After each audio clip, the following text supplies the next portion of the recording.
हमारे देश की डेमोक्रेसी की दुर्भाग्य देखिए। हमारे देश के फोर्थ पिलर को जो जिम्मेदारी दी गई है कि वो हमारे देश में हो रही प्रॉब्लम का इन्फॉर्मेशन जनता तक पहुंचाएंगे, जो लोग अकाउंटेबल होंगे उनसे सवाल पूछेंगे, लेकिन हमारे देश की फोर्थ पिलर हमारे देश की मीडिया क्या कर रही है, देखिए ये वीडियो। तुम जियो हजारों साल, जुग जुग जियो।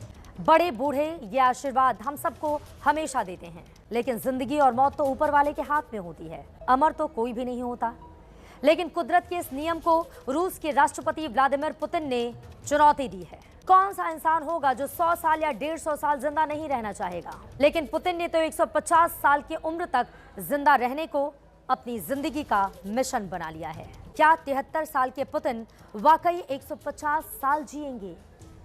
आखिर क्या है पुतिन का ऑपरेशन मौत को मात? क्या मौत को मात दे देंगे पुतिन? क्या अमरता हासिल कर लेंगे पुतिन?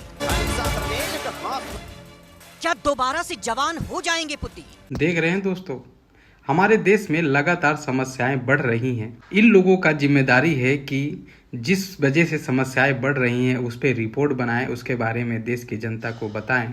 लेकिन ये रूस के राष्ट्रपति व्लादिमीर पुतिन के बारे में, उनकी एज के बारे में शो चला रहे हैं, डिस्कशन कर रहे हैं। अगर इसी तरीके से चलता रहा तो हमारे देश की डेमोक्रेसी की लाइफ बहुत कम बचेगी। जो सिचुएशन आज हमारे देश में है, किसकी वजह से है, उसकी रिस्पॉन्सिबिलिटी पर ये कभी सवाल नहीं खड़ा करते। इसीलिए हमारे देश की जनता इनको साफ तौर पर चाटुकार या गोदी मीडिया जैसे शब्दों से संबोधित करते हैं। सोचिए, दुनिया की सबसे बड़ी डेमोक्रेसी में एक नीट जैसे पेपर को सही तरीके से कंडक्ट नहीं करवा पाया गया। जिस देश में नीट का पेपर कराने के लिए एयरफोर्स को शामिल होना पड़ेगा, वो देश भविष्य में विश्व गुरु बनाने के सपने अपने देश के नागरिकों को दिखाता है। वो महान देश जहाँ की पॉपुलेशन, जहाँ की यूथ की पॉपुलेशन सबसे ज्यादा है, वहाँ की यूथ लगातार सड़कों पर प्रोटेस्ट करते हुए पाई जाती है। जब ये लोग अपनी रिस्पॉन्सिबिलिटी सही तरीके से नहीं निभा पाए तो कुछ लोग सामने आकर इनके वर्क को करना शुरू किए, तो इनको मिर्ची लग गई और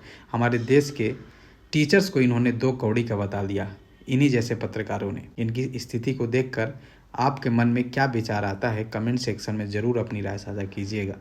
और वीडियो अच्छी लगे, जानकारी अच्छी लगे तो ज़्यादा से ज़्यादा लोगों तक पहुंचाइए, ताकि लोगों को ये पता चले कि ये लोग दिखा क्या रहे हैं अपने देश में, हमारे देश की स्थिति कैसी है, उस पर ये लोग बात क्यों नहीं कर पा रहे हैं। जय हिंद, वंदे मातरम दोस्तों।